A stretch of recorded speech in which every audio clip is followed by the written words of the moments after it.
Saludos, amigas y amigos de Asegure su Salud. Qué bueno, como siempre, tenerles aquí para llevarles otro programa cargado de informaciones, orientaciones, una interesante entrevista en este que es su programa del mundo de los seguros de salud, la seguridad social y la salud en general. Compañero, amigo, hermano, doctor Gustavo Willamo, ¿cómo le fue con Matthew? Matthew, bueno, en lo personal no hay ningún daño, gracias a Dios, pero tú sabes que genera mucha angustia mientras uno está, porque qué fenómeno, ¿eh? Un fenómeno que nos sentó a nosotros de jueves a lunes. Muy pura extraño, zozobra, muy extraño. Y entonces, mira, Gustavo, y en el momento que estamos grabando este programa, en estos precisos momentos, el huracán está acercándose a las costas de la Florida. Sí, definitivamente. Se espera muchos efectos en términos de vientos de más de 200 kilómetros por hora, lluvia fuerte, marejada, la marejada de tempestad. Te voy a decir algo. Sí. Me preocupa cualquier fenómeno que pueda afectar vidas y propiedades. Por supuesto. Pero me preocupa más lo que sucedió aquí en la isla. Sí, incluido y sobre todo con nuestros vecinos. Con Haití. No, nuestros hermanos haitianos. Todavía porque 2 días después de haber salido la tormenta de la zona de influencia nuestra, entonces empezaron los deslaves, el lodo subir, la crecida de ríos, etcétera, etcétera. O sea, no sé si tuviste lo que y un gran conteo de muertes, de víctimas fatales, claro, lamentablemente, Gustavo. Sí, en Haití, muy penoso. Tendremos que esperar a ver hasta cuánto llega ese conteo. Como de costumbre, ya la solidaridad dominicana se ha puesto de manifiesto.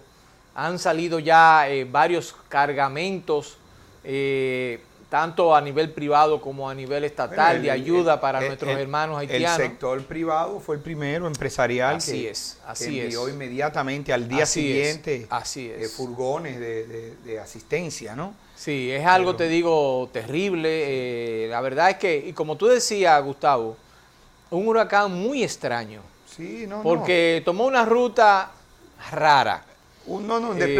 Lo más raro es que todo es el desplazamiento. Sí, 7 kilómetros por hora. A veces, sí, pero Gustavo, a veces hay huracanes que han hecho mucho daño por eso mismo, porque su desplazamiento es muy lento. O se pone durante 1 o 2 días estacionario, ¿verdad? Recordemos que estos huracanes se mueven, se trasladan con las grandes corrientes de aire que están en las capas superiores de la atmósfera, que son los que lo impulsan en una dirección o en otra. Los modelos de computadora ya son muy precisos para hacer pronóstico. Ustedes saben que él es un meteorólogo frustrado, yo soy un meteorólogo frustrado, dígalo. O sea, eso es... Y soy huracanólogo. Y huracanólogo. Ahora, de paso. Ya tú sabes. Sí, pero la verdad, y nosotros... Todos deberíamos preocuparnos un poquito por eso, porque nuestra isla está en el medio del Caribe, y el Caribe es una ruta natural de los huracanes, sobre todo los más peligrosos, que son los que se forman en septiembre, parte de octubre, finales de agosto, allá cerca de las islas de Cabo Verde, en la costa occidental de África. Tienden a ser por lo regular los más peligrosos, y son los que por su trayectoria en esa época del año, tienden a afectarnos más. Recordemos a David, Dios nos quite ese recuerdo de la mente, ¿verdad? De un huracán categoría 5 que nos impactó medio a medio. Más cercano en el 98, tuvimos a George, otro huracán fuerte, categoría 3, que atravesó la isla, Gustavo, de extremo a extremo. Definitivamente. Prácticamente. Con mucho daño también, mucho daño. Pero definitivamente, Rafael, para no hacer un programa estrictamente meteorológico, sino recordarle a la gente, ¿verdad?, cuáles son las cosas que van a suceder después de los fenómenos de agua. Que es lo que queremos destacar. Las plagas que vienen, cuando empiecen a subir más mosquitos y volvamos a tener infecciones por dengue, chikungunya, zika. Todos esos virus. Hasta el mayaro. No, el mayaro, olvídate de eso. El mayaro fue un amayao. Bueno, pero en Haití hay casos. Pero el tema de la leptospirosis, entonces, Ese es peligroso. Porque ahí se ha arrastrado, se mete a las casas agua contaminada con orinas de los animales, sobre todo los ratones. Entiendan que los ratones que viven en el campo, en las afueras, con la lluvia se guarecen dentro de las casas y entonces tienden a orinarse y defecarse encima de utensilios, o el que guarda comida enlatada puede estar orinar la superficie, y entonces si no se limpian bien, adecuadamente, se higienizan esos instrumentos o esas latas de los comestibles, puede terminar causando contaminación por leptospira, una enfermedad que afecta al sistema nervioso central. Muy peligroso. Peligroso. Muy peligroso. Pero este es el mes. Que dicho sea de paso, perdón, Gustavo, el lavado de la latería, refrescos, conservas, etcétera, debe ser permanente. O sea, no solamente por esta época. No solamente por esta época, porque se le orinan siempre en los almacenes también. Correcto. Siempre, o sea, antes de utilizarlo, deben siempre lavarlo. Sí, se le orinan en los almacenes. Antes de abrirlas. O sea, eso hay que tenerlo en cuenta. Sí, sí. Pero este es el mes que en el país se celebra el mes del cáncer, aunque se enfoca más fuertemente en el cáncer de mama, o cáncer de seno. La verdad que ese es otro huracán que nos está pasando a nosotros, y que no es estacionario ni es temporal. Es un huracán que nos está dando duro en nuestro sistema de salud, lamentablemente, nuestro sistema sanitario, con costos muy altos, y que nosotros en este mes le vamos a dedicar algunos programas porque nos interesa hacer conciencia de la situación que está pasando con el cáncer en la República Dominicana. O sea, que Rafael, vamos a tener ya hoy una interesante entrevista con la doctora García.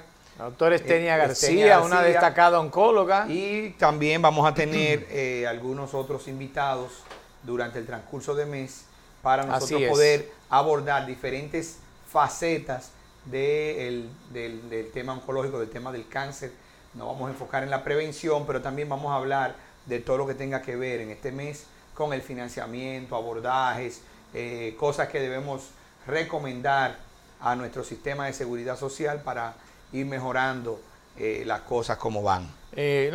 Como tú dices, Gustavo, pues en unos minutos vamos a tener con nosotros la doctora García hablando temas de interés. También viene a anunciar un importante evento, un congreso también sobre este tópico.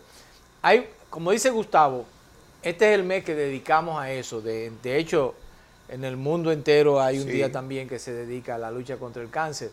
Entre otras actividades, tenemos la presencia aquí de la destacada actriz Alicia Machado, que es una que vino sobreviviente a hacerle campaña de cáncer de mama, ¿verdad? No, le iba a decir que no vino a hacerle campaña a Hillary ni a no, para que no lo... Como ha estado sonando con eso en estos días. Creo que vino invitada por el despacho de la primera dama.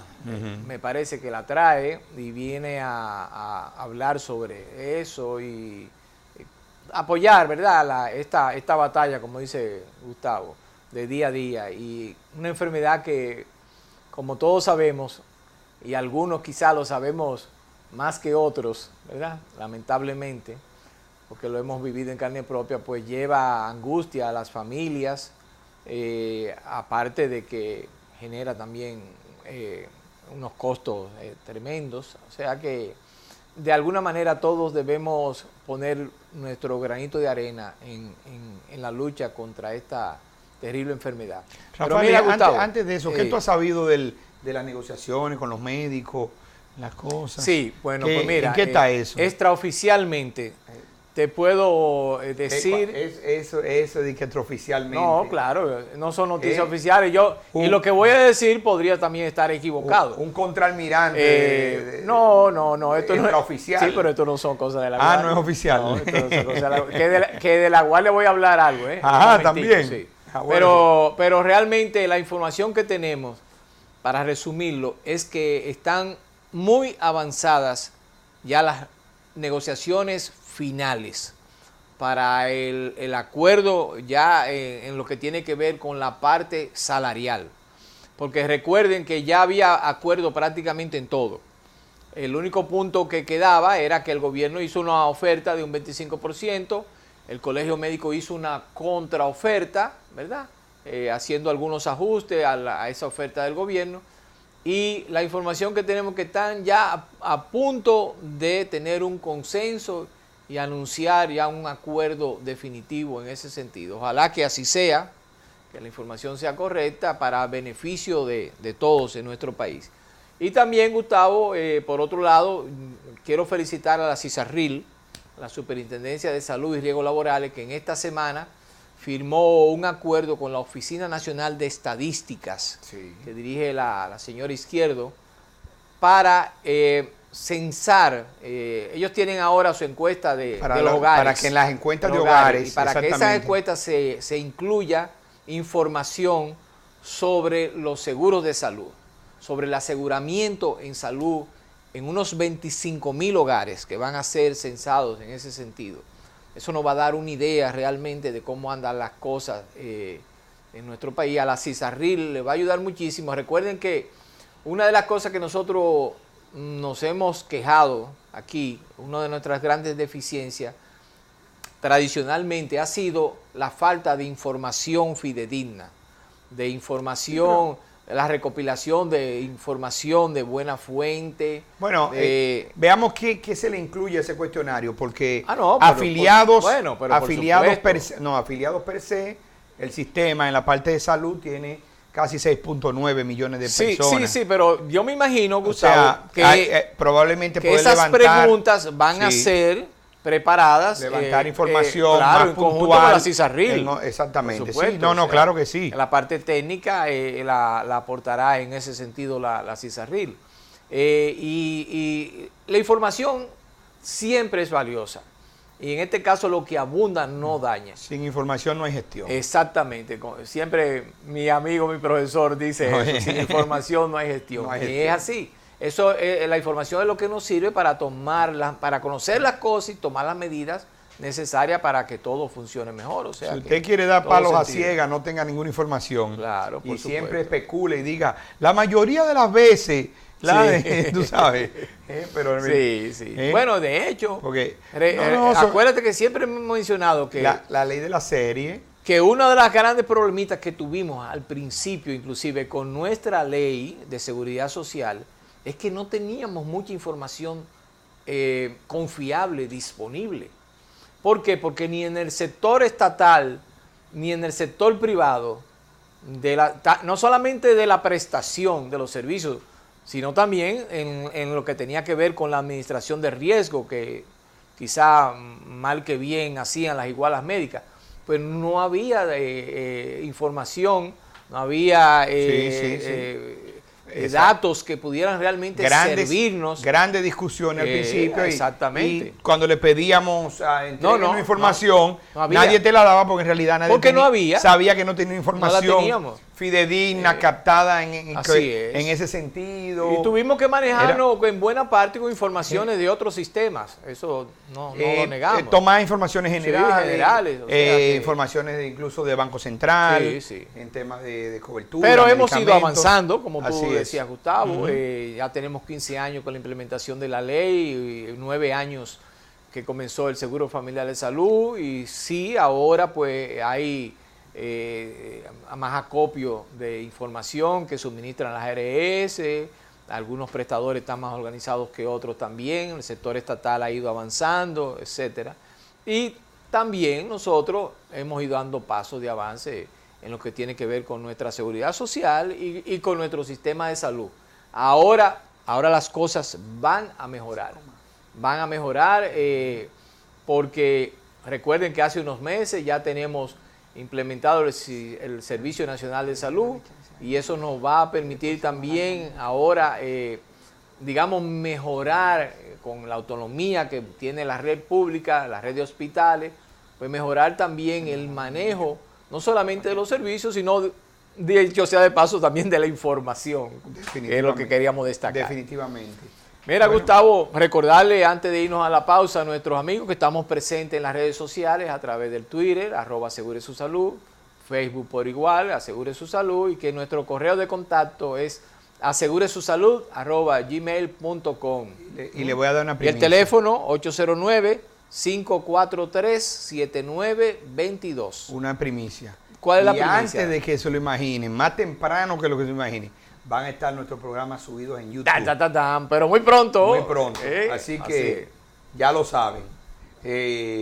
Para que nos vean, pero entonces cuando digan, no, que él dijo que no fue así. Ahí está la prueba. Mira qué fue lo que él dijo. Espérate, ponlo ahí y no haya más discusión con eso. Pero que no sea nunca para demandarnos. No importa. Es que la gente, tú sabes que los programas nuestros son causa de discusiones durante una semana. Así es. ¿Qué se dijo? ¿Qué no se dijo? ¿Lo viste? ¿No lo viste? Entonces, ahí podrán, ¿verdad? Así mismo Gustavo. Volver siempre a la fuente y poder tener esas informaciones puntuales y volver sobre ellas, claro. Escuchar una opinión, porque a mí me pasa, hay programas nuestros que hemos traído un invitado que ha sido tan bueno que yo he tenido que verlo 2 y 3 veces el programa. Sí, es verdad. Porque mira, en esos programas de República Dominicana Informa, sí. Yo tuve que verlo todito 3 veces en mi casa, sentado tranquilo. No, y todo el mundo llamando a uno. Escuchar, oye, qué chulo. Escuchar las recomendaciones de Soledad, sí. Mateo.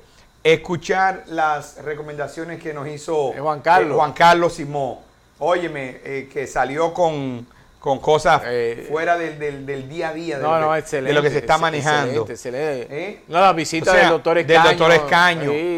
Óyeme, todo fue, te digo. De hecho, óyeme, un manejo de información que se publicó y se diseminó en este programa, que está siendo discutida todos los días ahora en los sitios. Y vamos a seguir.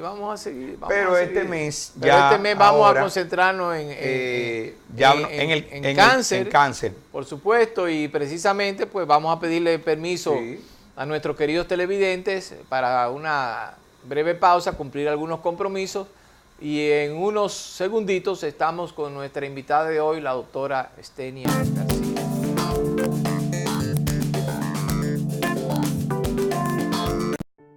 Todos ellos sufren la pena de haber perdido a un hijo, un esposo, un padre o un compañero de trabajo. Los accidentes de trabajo pueden evitarse, el empleador debe aplicar las medidas de prevención y el trabajador siempre usar sus equipos de protección personal. Prevé, protégete, reporta. Administradora de Riesgos Laborales, para que trabajes sin preocupaciones.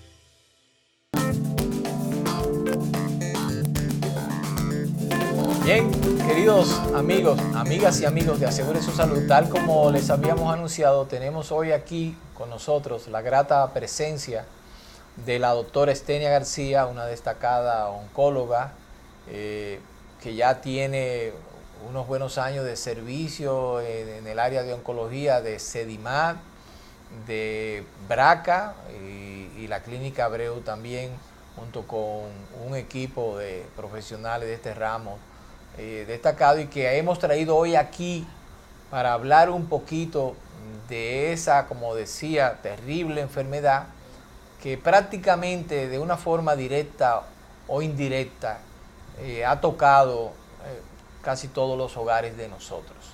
O sea que en este mes dedicado a la lucha contra el cáncer de seno, específicamente, pero en términos generales, la lucha contra el cáncer, hemos creído propicio comenzar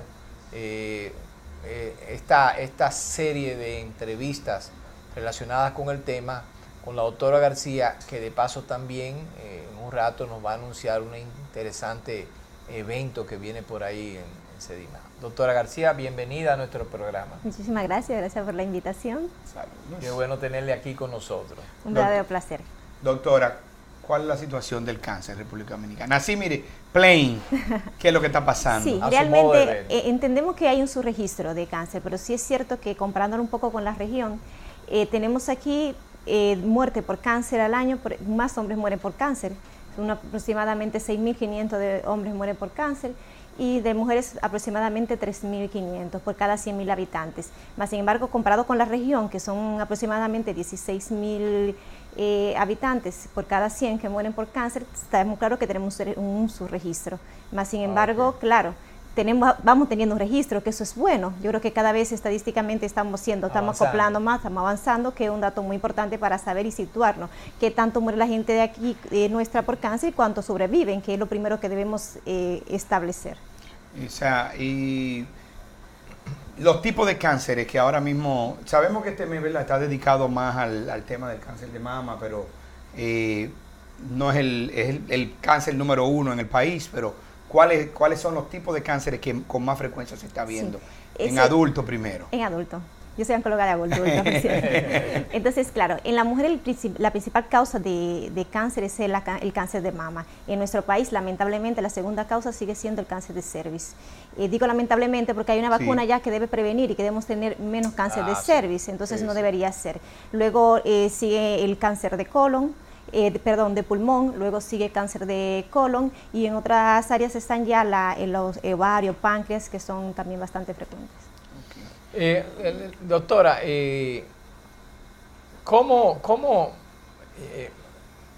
impacta para ustedes, desde su punto de vista, el impacto de esta enfermedad en la familia? ¿Cuál ha sido la experiencia? Y estoy bajando a otro plano, Claro.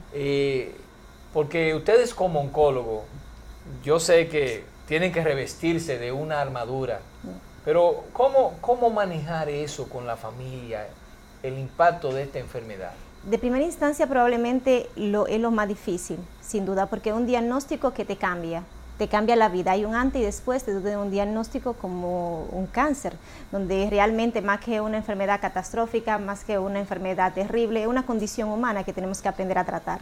Entonces, lo primero es que prácticamente muchas veces se entera primero la familia que el enfermo de eso. Entonces luego está el miedo de transmitirle al enfermo realmente que tiene esa condición. Entonces ahí queremos sobreprotegerlo, pero ahora hablamos de un término, los oncólogos, de empoderamiento, de que el paciente debe empoderarse y saber el diagnóstico que tiene, porque es al paciente que vamos a tratar. Es verdad que el entorno es vital, porque un paciente sin apoyo, sin tener soporte, no podemos darle tratamiento, porque que implica muchas cosas y la familia tiene que integrarse, pero el paciente tiene que saber qué le pasa, qué pronóstico tiene, qué vamos a esperar del tratamiento, cuándo vamos a curar o cuándo vamos a paliar, porque es vital. Si el paciente no tiene la actitud de luchar, no puede superar cada batalla. Definitivamente, la familia no es la que puede superar la lucha contra el cáncer. Es una parte vital. Es una parte vital en el apoyo. Y por más positiva que esté la familia, si el paciente no está positivo, vamos a decirlo, o está dispuesto a tratarse o cumpla con los requerimientos, al final no va a haber una recuperación. Duda. Y luego que tenemos que tener claro que ya la medicina patriarcal ha pasado a otro nivel. Sin duda, la gente necesita saber un diagnóstico, necesita que su médico sea sincero con ello a dar el diagnóstico, porque luego piensa que le estamos mintiendo, que probablemente tiene algo mucho peor de lo que le estamos dando, porque le estamos ocultando. Cuando te ocultamos algo puede ser pequeño, puede ser grande. Entonces, si de repente tengo una condición que es un cáncer realmente, que no sabemos ni siquiera el estadio, y a lo mejor un cáncer temprano, si no le explicamos, le decimos, no, mira, es un cáncer localizado de temprano, la intención nuestra es curarte, el paciente no sabe nada más, y si no puede preguntar porque no tiene información, entonces puede hacerse un mundo realmente en la cabeza. Pero ella dijo algo clave, Gustavo, que yo quiero recalcar un poco. Quizá buena parte de ese estigma viene dado de antaño, donde la palabra cáncer significaba condena de muerte. Todo el que se decía que tenía cáncer, más tarde o más temprano, prácticamente el final era la muerte. Pero hoy en día, en realidad, los pacientes de cáncer pueden ser salvados, ¿verdad? Por supuesto, no solamente salvados, curados. Entonces, porque todo va a depender en el momento en que seamos capaces de diagnosticarlo. Separa esas dos palabras, de salvarlo y curarlo. Exacto, pero es muy buena la aclaración que hizo la doctora. Claro. Curados, así mismo es, doctora. Entonces, ¿por qué hacemos tanto hincapié en la curación?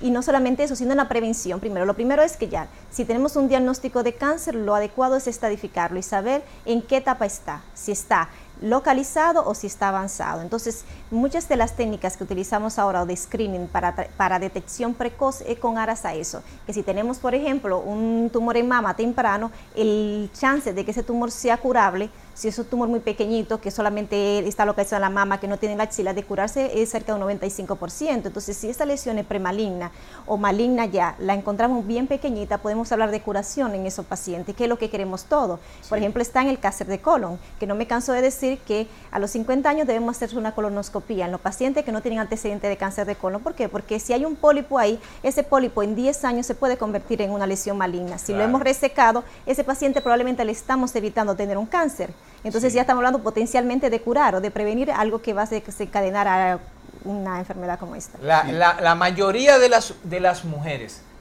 que desarrollan cáncer de seno, cáncer de mama, ¿se curan, doctora? Sí, siempre y cuando depende de la etapa. Si es una etapa temprano, por lo general, la alta tasa de curación es muy alta. Entonces, ¿qué pasa? No tenemos que esperar a tocarnos algo en la mama, porque ya cuando nos tocamos, probablemente son lesiones que van por encima de 1 centímetro. Entonces, a partir de los 40 años, debemos hacernos todos los años un perfil mamario que implique una sonografía, una sonomamografía y una mamografía. Entonces, eso es en la población general. Pero si usted tuvo un paciente... Eso es cada año, después de los 40. Después de los 40 años en las mujeres. ¿Y los hombres?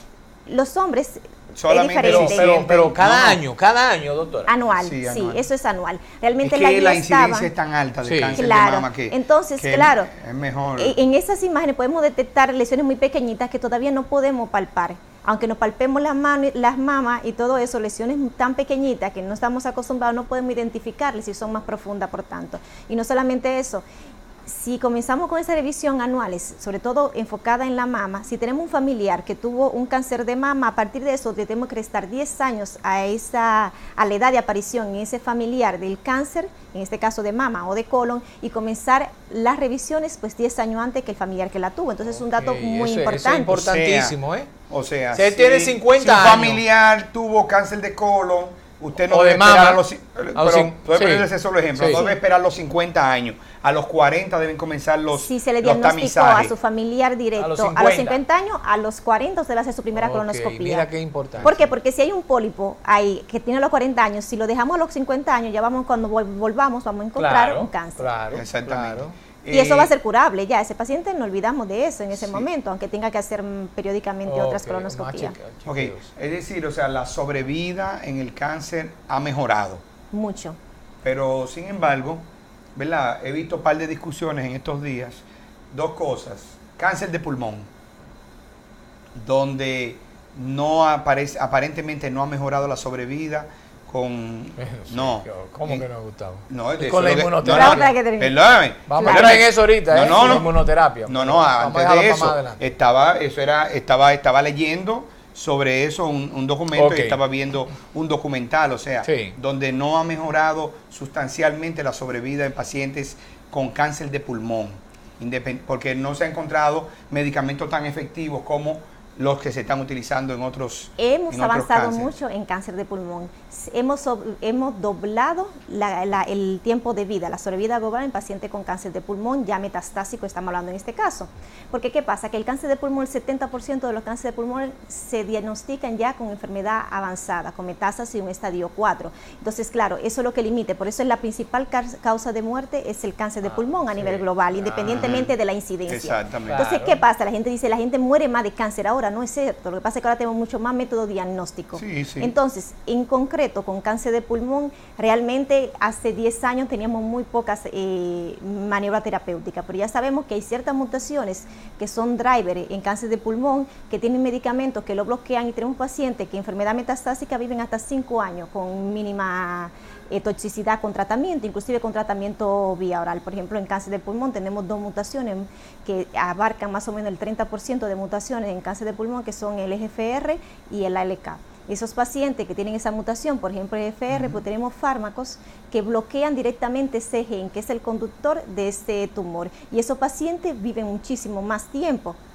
O sea, no es muchísimo tiempo, 5 años en cáncer de pulmón. Eso es lo que llamamos la inmunoterapia personalizada. No, eso es un tratamiento de ese tumor, es el driver. O sea, exactamente, hay un gen que es que codifica eso y lo bloqueamos con eso, efectivamente. Tumor, o sea. Ahora la inmunoterapia vino a revolucionar el cáncer, vino para quedarse.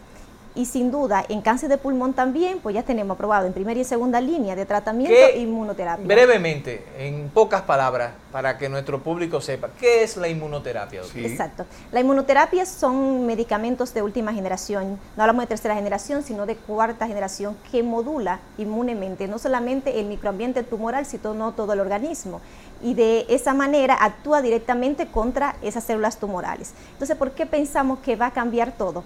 Va a cambiar todo y lo va cambiando, porque va teniendo mucha respuesta. El paciente vive mejor, con mucho menos efectos secundarios, aunque no reduce tanta carga tumoral, o sea, no es que va a desaparecer del todo el tumor, a veces sí lo conseguimos, pero el paciente vive más con mucho menos toxicidad y luego modula toda la respuesta. Y eso ha hecho que nosotros como oncólogos cambiemos todo nuestro pensar después que surgió la inmunoterapia. Quizás hay pacientes que vemos en la tomografía que realmente la lesión, le damos tratamiento, le damos 3 meses de tratamiento con inmunoterapia, la lesión permanece igual, no es que el paciente no está respuesta, simplemente es que eso inmunemente ha bloqueado ya el crecimiento, se ha quedado del mismo tamaño, pero no deja que se disemine más. Es en un término llano para que puedan entenderlo. Sí, pero accesibilidad de los pacientes a inmunoterapia. Mira, nosotros en nuestro país tenemos la suerte de ventaja Una para ir buena en pregunta, lista. ¿Por qué? Porque a pesar de que somos una isla, no venimos de grande potencia, ni como Estados Unidos, Europa, pero tenemos muy cerca de Estados Unidos, entonces tenemos disponibilidad de tener cualquier tratamiento en muy poco tiempo. Entonces, ¿qué pasa con la inmunoterapia? Realmente los costos de la inmunoterapia son bastante altos. Quizá el sistema... La accesibilidad no es si llegó el medicamento. Exactamente. En términos Exactamente, es un medicamento extremadamente costoso. Entonces, muchos de ellos están todavía en ensayo clínico, pero hay por lo menos 3 tipos de inmunoterapia que realmente son efectivas, son comprobadas, pero el costo es extremadamente alto. Entonces, claro, son medicamentos que va limitado a cierto tipo de población que pueda sustentar eso, porque la aseguradora todavía no le cubre. Mira, yo creo que ahí va a venir una discusión muy buena, porque después de este análisis, yo tiré la China por el pulmón, pero cuando nosotros nos vayamos ahora y volvamos, vamos a entrar a una discusión de próstata, porque eso sí tiene una discusión grande en el mundo de la oncología. Totalmente. ¿Sí? No, entonces, y también yo quiero pero, que no se me vaya de la inmunoterapia, porque yo quiero hacerle una pregunta a la doctora con algo que es muy popular, la medicina alternativa. Perfecto, pero no te preocupes, ella sabe dónde yo la tiré. Y ahora yo le doy un chance, lo que anunciamos, y ella se reorganiza. Tenemos que aprovechar. Se reorganiza y entonces saca de lo que tiene, de lo mucho que tiene. Así mismo. Venimos en unos segundos.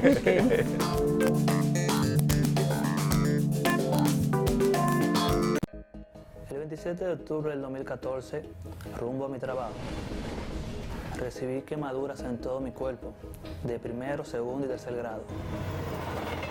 Tuve quemaduras en los costados y en los brazos muy profundas. Recibí alrededor de 8 cirugías. Me hicieron injerto de piel. Desde el primer momento, la ARL estuvo cubriendo todos mis gastos. Toda la cirugía la cubrió la ARL, los gastos de medicamentos también. Prevé, protégete, reporta. Administradora de Riesgos Laborales, para que trabajes sin preocupaciones. Y le agradezco mucho a la ARL por esto.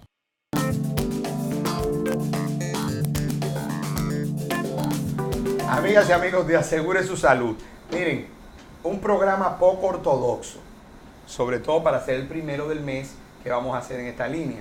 Y estamos como discutiendo qué es lo que funciona y qué es lo que no funciona rápido en algunos casos específicos. Yo le decía a la doctora antes de irnos a la pausa que veníamos para hablar de cáncer de próstata, porque todos los hombres que después de una edad se le crece la próstata, que pueden terminar en una patología cancerígena. La gran discusión es, doctora, ¿se trata o no se trata? El cáncer de próstata Sí. se trata. Vamos a ver. Eso sin lugar a duda. Lo primero que debemos hacer es tener un cáncer de próstata, si lo va a Usted debe tener encontrar. mucha discusión con el doctor Guílamo, el geriatra, con su Es que paciente, todo el depende. paciente de próstata. No, es que yo me imagino, no. doctora, con el perdón que le interrumpa, es que, y Gustavo quizás iba por ahí, es que tenemos entendido que hay una tendencia en buena parte de los médicos en Estados Unidos que los pacientes ya de determinada edad, No solo determinada edad. No hay una discusión seria en la clase científica mundial y leí otro documento esta semana sobre donde está hablando a cualquier edad. A cualquier edad. Depende de la edad totalmente, pero no es que siempre excepto que se pueda, la parte quirúrgica. Es una enfermedad muy hormonosensible, donde tenemos un arsenal amplio de tratamiento, sobre todo desde el punto de vista hormonal. Ojalá que todos mis pacientes tengan un cáncer de próstata, yo siendo oncóloga. ¿Por qué? Porque son pacientes que viven mucho y que cada día tenemos mucho más alternativas de tratamiento. Pero no viven mucho porque van a sobrevivir porque de cualquier manera. Entonces ahí es que está el detalle. La evolución es lenta, pero el detalle es que todavía podemos predecir en cuanto al Gleason, la diferenciación que tenga ese tumor de próstata, cuáles pueden ser más agresivos. El detalle es que hay un % que es extremadamente agresivo y que si no tratamos cerca de un 20% de esos pacientes que pueden tener enfermedad silente, van a evolucionar muy mal y van a ser metastásicos. Si no, no muriera gente por cáncer de próstata. Sin embargo, muere. Entonces, cuando tú tienes una enfermedad que tiene una mortalidad que sobrepasa los 30% sin tratamiento, eso que sí que es terrible. Entonces, debe tratarse. Es una justificación suficiente para dar un tratamiento en un paciente con cualquier tipo de enfermedad, donde la mortalidad abarque tanto. Sin importar la edad.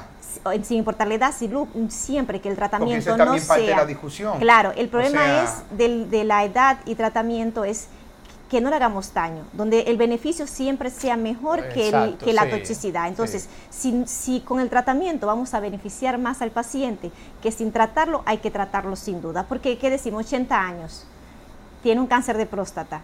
¿Qué hago con él? Hay que ver la expectativa de vida que tiene ese paciente. Empezando por ahí, que eso lo hacemos con todos los pacientes. Esa enfermedad está localizada a la próstata. Realmente acaba de salir un New England, donde realmente compara qué es más efectivo, si hacer cirugía o si hacer radioterapia en enfermedad localizable. Eso está muy reciente. Y donde dicen que probablemente sea equiparable una a otra si se elige correctamente el paciente. Entonces, siempre lo primero es que hay que estudiar bien al paciente, estadificar lo correcto y luego plantear la mejor opción individualizada de cada paciente. Decir que un paciente, cada caso es aparte. Claro, decir que un paciente que no se va a tratar, que ya estamos pensando en que si no vamos a tratar, es algo, yo creo que hoy en el 2016 es un poco absurdo. Pero yo no estoy tomando una posición o la otra. Para nada, yo te entiendo totalmente. Estoy diciendo lo que he leído en esta última semana. Ni que me hubiera estado preparando para recibirla.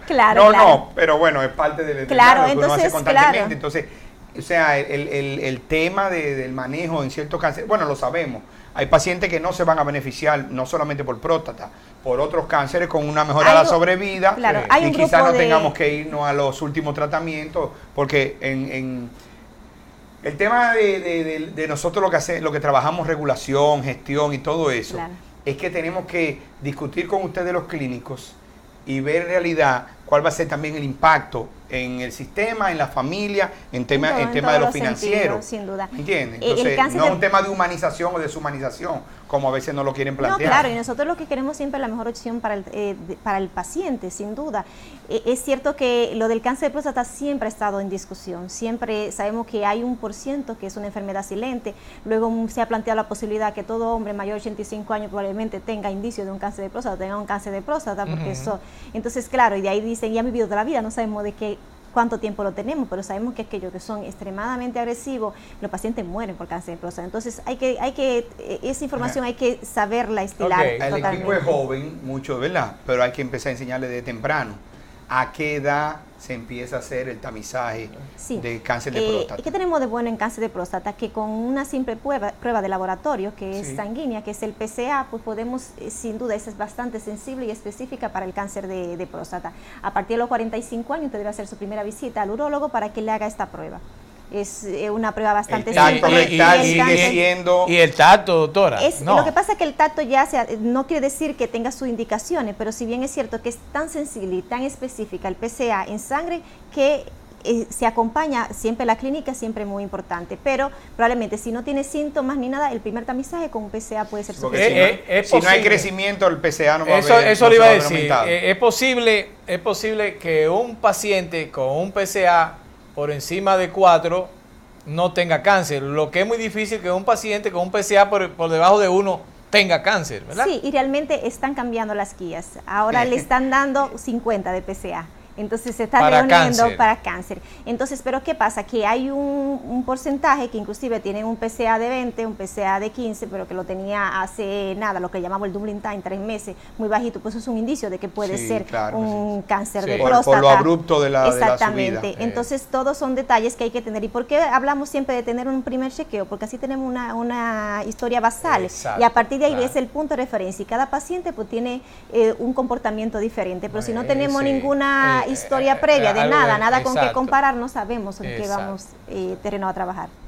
Yo quiero preguntar a la doctora. La doctora, óyeme, yo creo que los anuncios se me preparó, No, la doctora. Se preparó, yo te dije que era cuarto bate. Yo no voy a decir por qué. Yo no voy a decir que ya saco un libro en el anuncio. Oiga, compadre, recuerde el requisito para venir a este programa. Claro, hay que ser cuarto bate. Aquí. No, nada de triple A ni doble A, no. Grande Liga y cuarto bate. Estenia, mi querida doctora García, nosotros sabemos que como parte de su entrenamiento, usted estuvo por los hospitales de la Madre Patria. Así es. España. ¿Cómo es la medicina ya? Y sobre todo en esta área del cáncer. Mira, ¿qué se destaca? Regresar aquí ha sido un gran reto, luego de estar en un sistema de salud como es el de España. ¿Por qué? Porque como todos saben, allá impera lo que es la seguridad social, que es un sistema de salud pública, realmente donde a todos los pacientes pues se le provee de todo lo necesario. Todo lo necesario implica desde la prevención hasta el diagnóstico, el tratamiento, sin ninguna limitación. Eso es fenomenal para la formación de cualquier médico. ¿Por qué? Porque no tenemos porque sabe que puede ordenar lo que tiene que ordenar. Todo lo necesario.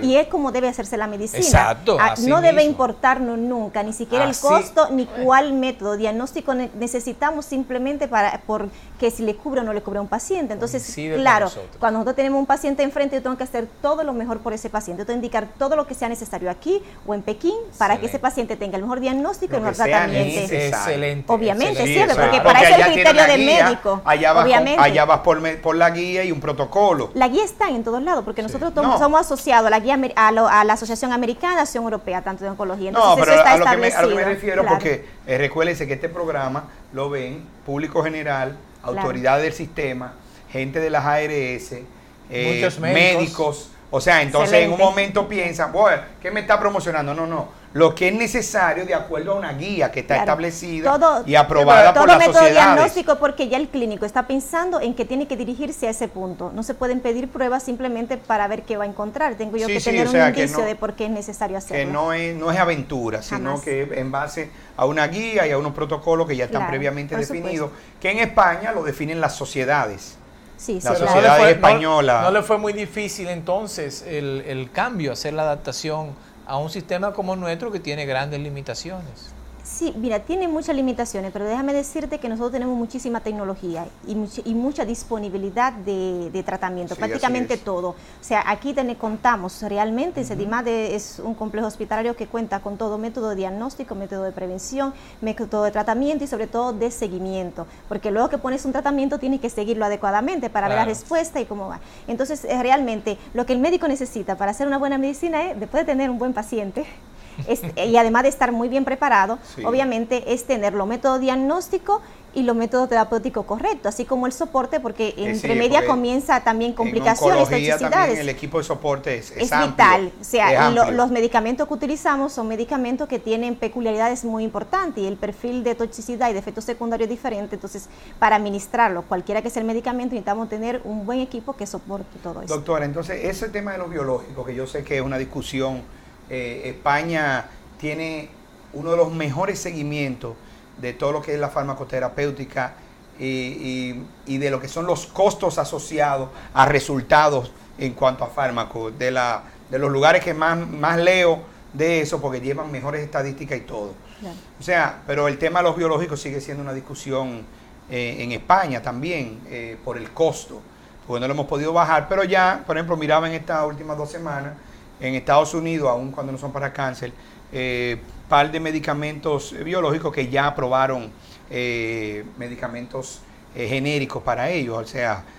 La palabra genérico no nos gusta a los oncólogos. No les gusta a los oncólogos. Hay que ser biosimilares o bioequivalentes. Bueno, fueron biosimilares. Exactamente, porque son cosas que cambian mucho. O sea, hay medicamentos biosimilares que van a tener su cabida. Entonces, pero lo que pasa es que van sin un nombre comercial y ahí es donde le llamamos genérico. Bueno.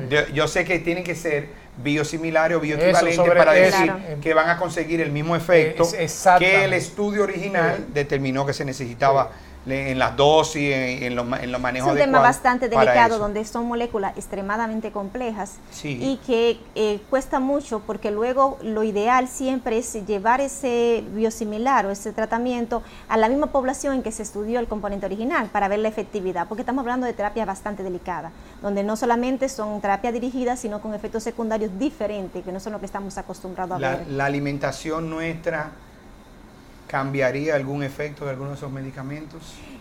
No, realmente. Esos son parte de los estudios que se hacen. Entonces sí, o luego sea, son en los fase 4. ¿Cuáles son?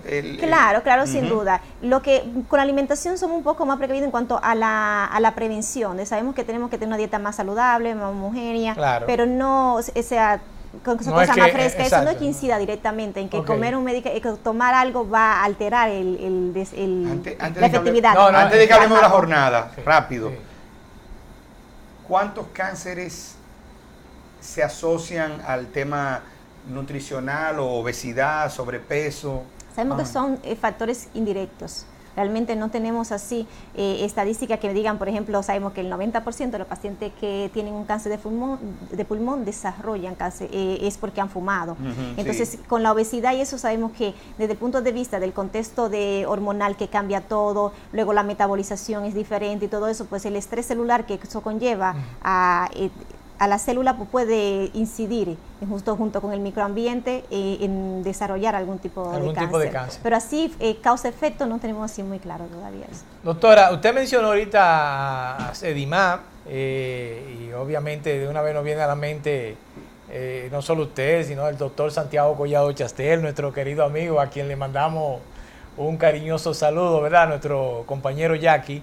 Pero sí hemos escuchado que hay unas jornadas en Sedimap y que parece que este año van dedicadas a la parte de oncología. Así es.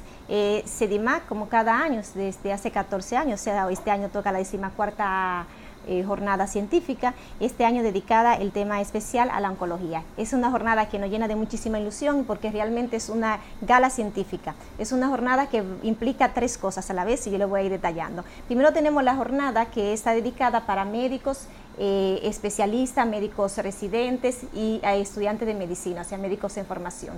Entonces, ¿en qué consiste? Tenemos 2 días de jornada, que es el viernes 14 y el sábado 15 de octubre, o sea, esta semana. Ahora, 14 y 15 de octubre. Sí. Entonces, ¿en qué consiste? La parte de la jornada pues tiene unos 5 módulos de conferencias que van dedicadas a pulmón, hematología maligna, sistema digestivo, ginecología. El objetivo de esta jornada es que tenemos aproximadamente 30 conferencistas, de los cuales hay unos 13 internacionales. 13 invitados internacionales. Wow, así es. Es realmente una gala, gente con muchísima preparación y muy buenos. Vienen de Argentina, comenzando por Sudamérica, Colombia, Venezuela, Panamá, Costa Rica, nos acompañan de Estados Unidos y de España. Así es, entonces vienen a compartir con nosotros diferentes temas en este sentido. A la vez tenemos 2 actividades alternas y simultáneas. La primera es el viernes 14. Tenemos el primer encuentro Sedimap con pacientes y sobrevivientes de cáncer. Esto va a ser algo que es la primera vez que lo hacemos y realmente nos llena de mucha emoción. ¿Por qué? Porque no solamente vamos a compartir con ellas temas importantes que son de nutrición y cáncer, vamos a hablar también de sexualidad en cáncer, vamos a hablar de más allá del cáncer, qué pasa después de la paciente cuando sobreviven de cáncer. Eso es exclusivamente para paciente. Entonces eso es el viernes. Me interesa el tema a mí, doctora. Bueno, está invitado. Entonces eso va a ser el viernes en el Hotel Jaragua de 8 a 12. Ah, qué bien. Se pueden llamar a Sedimap para inscribirse, es el 809, el 565-9989 y también en la página de Sedimap, www.sedimap.com .com/jornada14 2016. Entonces, por otra parte, también tenemos, esto es el sábado, el primer concurso nacional de investigaciones para médicos residentes. Esto es algo que nos llena de mucha ilusión, porque entendemos que aquí en el país pues se necesitan hacer más investigación y comenzar. Es algo que hay que incentivar a los médicos a que hagamos, o sea, incentivarnos sobre todo también a hacer investigación propias. Entonces, durante un año se hizo la convocatoria y se han elegido los mejores trabajos, de los cuales van a estar expuestos con pósteres, y también los 5 mejores trabajos van a tener presentación oral, que ya están elegidos, y eso va a ser el sábado a las 8 de la mañana. Mira, qué bueno, qué bien. Eso ya en Sedimá. No, todo eso es en el Hotel Jaragua. Las jornadas son allá en el Hotel Jaragua. Exactamente. Entonces, realmente es un evento que están invitados, o sea, todos. Y también nos queda otro evento muy importante, que es un taller de enfermería oncológica. La enfermería, sin duda, es el principal apoyo que tiene el oncólogo, el paciente y todo el centro para tratar a los pacientes. Entonces, tener enfermeras entrenadas en el área de la oncología es vital. Entonces, para eso nos van a acompañar del Hospital Universitario de Burgos, en España, la jefa de oncología de ese hospital, donde va a dar un taller con diversas maniobras para enseñar a las enfermeras de puntualidades acerca de la enfermería oncológica. Es el primero que tenemos aquí en el país. ¿Eso lo van a hacer el sábado o el domingo? Eso es el sábado, porque es viernes y sábado. Viernes y sábado solamente la jornada. Exactamente, el sábado 15, ese encuentro de las enfermeras es de 8 a 12. Ok, y el cierre de la jornada del sábado, ¿hay algo especial? Bueno, el cierre, es que tú como que tienes un poco de información. Exacto. Sí, no, yo creo que tú quieres ir a la fiesta o a la cena. No, una pregunta. Todo eso tenemos salones simultáneos, pero en la plenaria realmente a las 10 de la mañana vamos a hacer un gran cierre, donde con todos los servicios de Sedimá vamos a hablar de la visión del futuro de la oncología aquí en República Dominicana. Va a ser una mesa redonda donde van a estar los diferentes directores de cada área de Sedimá, porque entendemos que el cáncer es una enfermedad multidisciplinar que implica muchos, o prácticamente a todos los especialistas, aunque el oncólogo probablemente es la persona que da la cara, que da el frente y que está más en contacto con el paciente. Necesitamos de que todos los médicos se involucren en eso. Así que nada, están todos invitados a esta gran jornada que es por allá estaremos. Viernes 14 y sábado 15 de octubre. Bueno, en el Hotel Jaragua. Se ve muy emocionada la doctora cuando habla de la jornada. Está muy entusiasmada. Sí, estamos muy entusiasmadas porque es un evento que realmente el rostro le brilla cuando habla de la jornada. Así es, así que le esperamos. Ella está muy envuelta. Y de verdad que le deseamos el mejor de los éxitos. Tú sabes que nos identificamos con esa jornada y sobre todo con ustedes como Departamento de Oncología de Sedimá, que conocemos, vaya que si lo conocemos, el trabajo que ustedes hacen día a día en beneficio de nuestros pacientes. Realmente muchas gracias por la invitación. Es hora de irnos. No nos queda darle las gracias a la doctora. Por supuesto, doctora García, este programa es de ustedes, particularmente suyo. Agradecemos su presencia aquí con tan interesantísima entrevista, tan buena exposición, y como de costumbre a ustedes por favorecernos también con su atención como cada semana y el compromiso permanente de tratar de llevarles un programa interesante, educativo, orientador, de Asegure su Salud. Hasta entonces.